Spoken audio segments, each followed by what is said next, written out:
La ilaha illallah Muhammadun Rasulullah alaihi salatullah wa alihi wal ahibbah.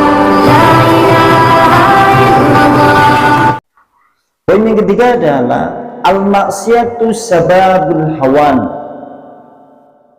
al-ngasi ngalallahi ta'ala. Maksiat menjadi sebab kehinaan, kerendahan di sisi Allah subhanahu wa ta'ala. Sampai mengetahui yang namanya hina atau rendah. Sampai kalau melihat orang ahli maksiat, ahli kemungkaran, ahli kekejian, sering ada ungkapan dalam istilah bahasa Indonesia, sampah masyarakat. Sampai ketika mencermati kalimat sampah masyarakat, sampai sih bayang apa? Sampai sih bayang apa? Sampai kalau suatu saat menemukan sampah beneran di pinggir kali, kerja bakti sepisan, pindo bersih. Tapi sampai mendapati sampah masyarakat anak itu, dan biasanya sampai ada bersihin Pak. Coba, kan seperti itu ya. Makanya kemudian di sini disebutkan maksiat menjadikan manusia itu hina di sisi Allah Subhanahu wa taala. Alam maksiati, karena sungguhnya maksiat dan dosa-dosa ini adalah kehinaan bagi hamba. Karena Allah Subhanahu wa taala pandangannya langsung jatuh kepada hamba ahli maksiat itu. Maksudnya Allah sudah tidak mau melihat lagi orang yang ahli maksiat. Sampean kalau dalam hadis konteksnya orang beriman, sampean berjalan, nanti kalau orang beriman kesandung, ketusuk duri, oh Masya Allah, sampean yang ketusuk durinya itu termasuk dari bagian kafarat dosa. Kan disebutkan dalam hadis Rasulullah, sampai kemudian duri yang menancap pada kaki seorang mukmin tatkala ia berjalan, maka itu adalah kafarat dari dosa. Tapi ketika Anda sudah tidak dilihat lagi oleh Allah, artinya Allah sudah tidak melihat Anda sebagai orang mukmin. Allah sudah tidak melihat lagi Anda itu sebagai orang yang ahli beriman. Tapi Allah melihat Anda orang yang tertutup, orang yang kufur, orang yang fusuk, atau orang yang menyimpang dari jalan Allah sejauh-jauhnya, sehingga Allah tidak lagi memandang Anda. Maka yang seperti ini, jika terjadi kemudian musibah di dunia, ini azab. Mulai nang hadis Rasulullah di kitab Tadkirah, kita disuruh berlindung dari kematian mendadak. Rasulullah menyebutkan dalam hadis Rasulullah disuruh untuk berlindung dari kematian mendadak. Sekalipun kematian mendadak bagi orang beriman adalah istirahat dari kelelahan dunia, kematian mendadak dari orang yang berdosa, ahli maksiat, ini adalah azab yang disegerakan. Dheweke urung sholat, dheweke sih berjalan di segala perbuatan yang gelap, dia masih bergelimang dengan perbuatan yang hitam, kelam, dan dosa-dosa. Dia belum juga sempat bertobat. Hari kemarin dia masih sehat, ternyata selang 1 hari kemudian terdengar berita dia jatuh dari jurang kemudian mati. Ternyata kemudian kita dengar dia beritanya kemudian ketabrak mobil atau yang lain. Yang seperti itu kayak apa? Kejenengane kematian mendadak bagi orang yang seperti itu sudah tidak dilihat lagi oleh Allah. Karena kayak yang seperti itu ya banyak. Apa yang seperti itu? Wonge si keton belum tahu ibadah atau puasa, ya atau puasa atau ibadah atau sholat, tiba-tiba dheweke mati. Mending kalau dia orang beriman mati mendadak adalah disegerakan supaya istirahat dari kelelahan dan kepenatan dunia. Dan berikutnya, qala Al-Hasan Basri, berkata Hasan Basri, sekarang berkata Hasan Basri, hanu alaihi wa masauhu, mereka orang-orang yang hina adalah orang-orang yang senantiasa bermaksiat kepada Allah. Orang-orang yang hina di sisi Allah Subhanahu wa taala adalah orang yang senantiasa berbuat maksiat kepada Allah. Jadi dewek nek lagi berbuat dosa, lagi berbuat maksiat, lagi menghinakan diri. Lagi berbuat itu menghinakan, merendahkan diri kita masing-masing. Karena kehinaan itu bagi orang-orang yang berdosa. Mulane dheweke maksiat. Ya ngono, jangankan di pandangan Allah, di pandangan manusia saja tetap hina. Ngono sampai dalam ahli-ahli maksiat seperti itu ada di sekitar Anda, hina dan hina. Bukti itu hina, anaknya sampai pemain-pemain detik iki uli. Oh lebih, aku tolong lebih kayak awas, gue sampai. Kenapa? Menunjukkan perbuatan orang itu hina.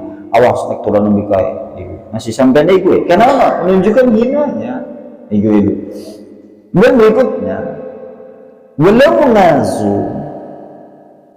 mizu alaihi langsomahum.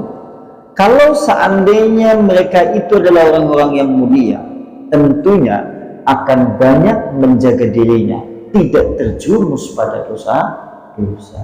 Memang kita adalah orang-orang yang mulia, jaga diri kita masing-masing supaya tidak terjerumus di dalam dosa. Kian jenengan tandane wong mulia. Semakin Anda itu menjaga dari dosa-dosa, semakin tinggi pula kedudukan Anda di sisi Allah, dan semakin mulia pula panjenengan kedudukannya di sisi Allah. Bukankah dalam hadis Rasulullah disebutkan, siapa orang yang paling mulia ya Rasulullah? Rasulullah jawab, takwa. Takwa adalah paling dominan, dia melakukan yaitu amalia yang diperintahkan oleh Allah, dan dominan pula menjauhi larangan-larangan Allah. Masya Allah. Dan berikutnya, sampai titik ini, wa idahana al-abdu Allah lam yukrimuhu ahadun. Kalau seandainya hamba itu sudah berbuat kehinaan dan dia sudah menjadi hina, maka tidak ada seorang pun yang mampu memuliakannya.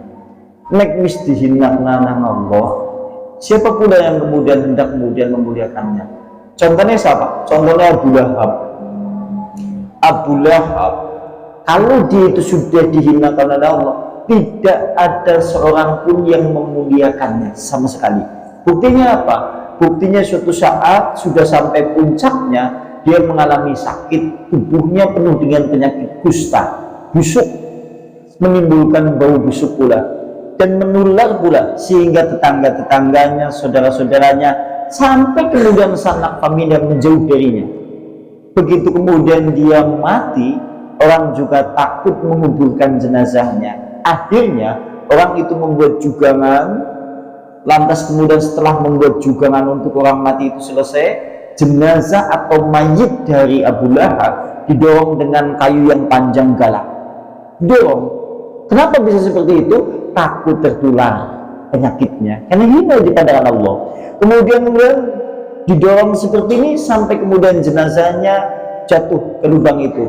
Begitu seperti itu, dilempari dengan batu, sampai kemudian batu yang dilemparkan orang-orang itu menutup, yaitu liang lahat itu, dan sampai hari ini baunya masih busuk.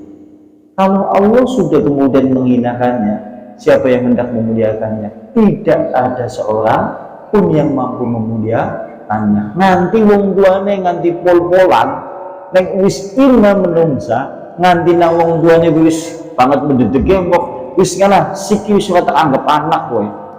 Kalau mendedege kan iya, naudzubillah subhanahu wa ta'ala. Kiananya itu insyaallah sampai itu al-maksiat sebab dari kehinaan di sisi Allah subhanahu wa ta'ala.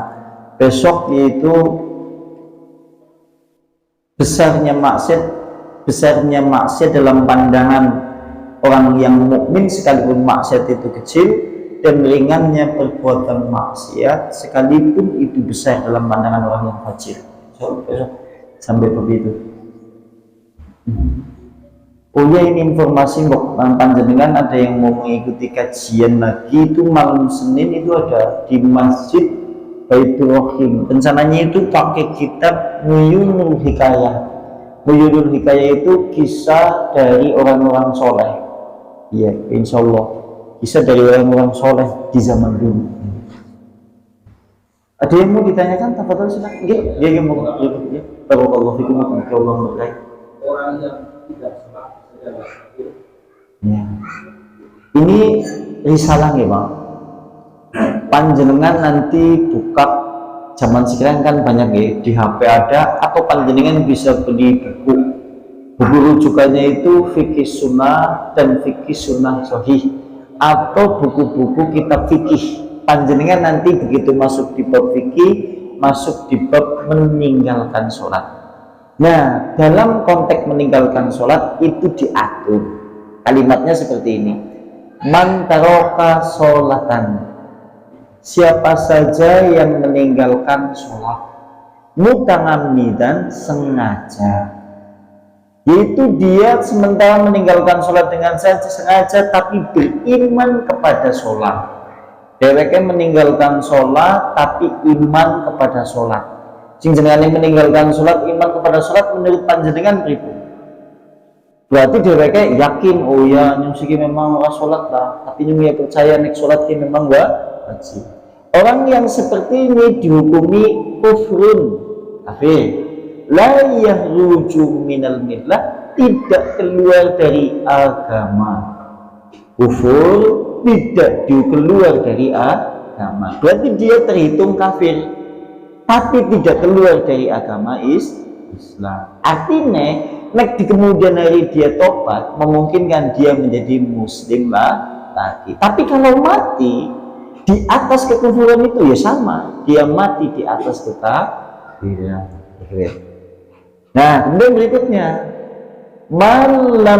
kemudian man taraka sholatan, barang siapa yang meninggalkan sholat, dia kemudian dengan sengaja meninggalkannya. Dheweke meninggalkan sholat dengan sengaja, dan dalam meninggalkan sholat itu dia beriman kepada sholat, tetapi dia juga kemudian karena sibuk dengan urusan dunia. Dheweke mulai meninggalkan sholat karena sibuk urusan dunia, dagang, mensawah, pekerjaan. Akhirnya dheweke sholat asar ora dilakoni karena waktunya entek. Orang yang seperti ini kufrun la yahruju minal millah, yaitu kafir, tidak keluar dari agama. Pelakunya disuruh bertaubat secepat mungkin. Nah terus, barang siapa yang meninggalkan sholat dengan sengaja tidak beriman kepada sholat. Barang siapa sing meninggalkan sholat orang iman kan bisa sholat, dia kan bisa iman 12.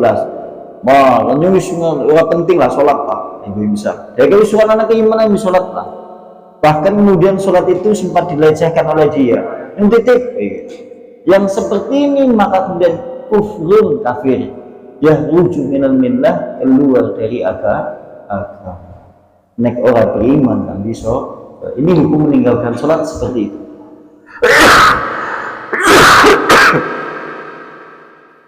Ada yang lain mungkin cukup ya? Barakallahu fikum, mudah-mudahan Allah memberkahi. Iya kok. Nakhtimu bihadza majlis ta'lim bi dawati Rasulillah subhanallahumma bihamdika asyhadu an la ilaha illa anta astaghfiruka wa atubu ilaik. Assalamualaikum warahmatullahi wabarakatuh.